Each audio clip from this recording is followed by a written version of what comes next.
না, আমি কিন্তু বিশাল একটা খবর, অনেক একটা সুন্দর খবর আল্লাহ আমার জিবরাইলের মাধ্যমে দিয়ে দিয়েছে। আলী তাকায় রয়েছে, ফাতেমাও তাকায় রয়েছে, কয় কি কষ্ট করলাম আমি, ফাতেমারে কষ্ট দিলাম, ফাতেমা আমার জন্য কষ্ট করলো। কেমনে? আল্লাহ তো ভালো খবর দিল। আল্লাহর হাবিব জড়ায় ধরে ডাকতে বলে, ও মা ফাতেমা,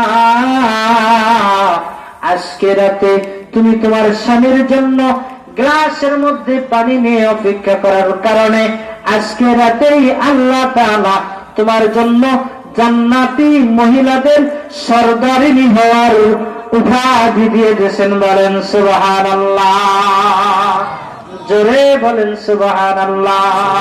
এই জন্য মা বোনদেরকে বলতে চাই, যত কিছুই হোক কখনোই স্বামীর অবাধ্য হবেন না।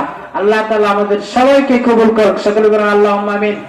এই ছোটখাটো কথা, ছোট্ট মানুষ, ক্ষমার দৃষ্টিতে দেখবেন এবং সকলে আমার জন্য দোয়া করবেন। আমি থাকি বগুড়াতে, কিন্তু সন্তান কিন্তু আপনাদের এলাকায়। পরিচয় দিলে হয়তো একটু অবাক হতে পারেন, নাঙ্গল পশ্চিম পাড়া আমার বাড়ি, থাকি বগুড়াতে।